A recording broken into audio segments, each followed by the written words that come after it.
Hi, welcome to If It Wasn't for June. My name's Stewart and I'm from Avalon Solutions. Last week I did an introduction to a series of video blogs about June.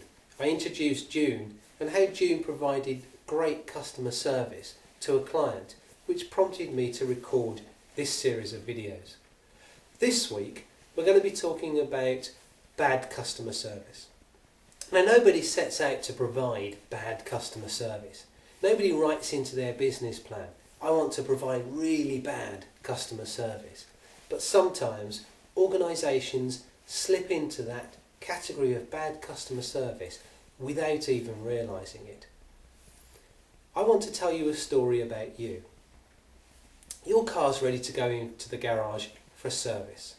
So you pick a garage, you telephone them. The first thing that happens is the phone rings for 7, 8, 9, even 10 times. How do you feel? Do you feel as if that organisation is looking at you as a valued customer? Eventually the phone is answered with a yes, can I help you? How does that sound to you? Does that sound as if they are interested in you as a customer? You say to them, I'd like to book my car in for a service, please. And they say to you, well, the only time we've got is 8:30 on the 14th. How does that look? Does that look as if they're interested in you and your time as the customer? Fortunately, the 14th is okay. So you take your car in. You walk into reception and there's a couple of people sitting at reception desks. Neither of them acknowledge your presence, even though they know you're there. How does that feel to you? Do you feel like a valued customer? Eventually you get somebody's attention. You say, I've got my car booked in for 8:30 for a service. And they say to you, well, we don't have you on the system. How does that look to you? Does that look as if they're interested in you as a customer? Eventually they find you and you leave your car and you go off to the office. When you get to the office you think, okay, I'll wait until about 3 o'clock, maybe my car will be ready then. They haven't told you when it will be ready. 3 o'clock arrives and you haven't had a phone call. So you telephone the garage. Again, you're left waiting 7, 8, 9, 10 rings before the phone is answered. Eventually the phone is answered and you say, hello, this is Mr. Graham. You've got my car in for a service. I was just wondering if it was ready. They say to you, have you been called yet? How does that make you feel? Do you feel as if they're interested in you as a customer? You say, no, I haven't been called. And they say, well, we'll call you when it's ready. And you say, okay. So you put the phone down. 5:15 arrives and you're thinking, I really want to go home now. No phone call. So you pick up the phone again. Same thing. 10 rings before it's answered. Eventually it is answered. Yes, can I help you? How does that sound to you? Does that sound as if they're interested in your telephone call as a customer? And you say to them, it's Mr. Graham again. I was wondering if my car was ready. And they say to you, have you been called? And you say, no, I haven't been called. So they go off. They keep you waiting 3-4 minutes on the phone. Eventually they come back to you and said, well, yes, your car was ready at 3 o'clock. Did nobody call you? How does that feel to you? Do you feel like a valued customer? So you go and pick up the car. You get there, you go into reception to pay your bill. You get the same treatment. Nobody acknowledges you're there. Eventually they get hold of you and they take your credit card and you pay over your £600 and they give you your keys. You now walk out to your car. There are dirty marks around the door handle. There are marks on the steering wheel. The mat is still on the floor and the cellophane is still over the seat. How does that look to you? Does that look as if they've taken care of your car?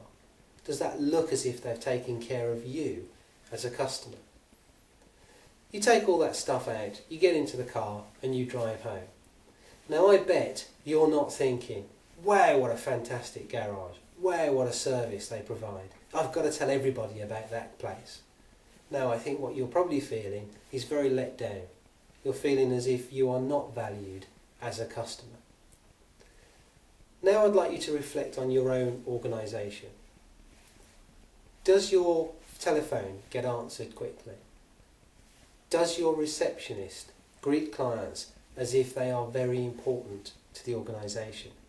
If somebody walks into your office, does your receptionist smile and greet them as if they're important customers?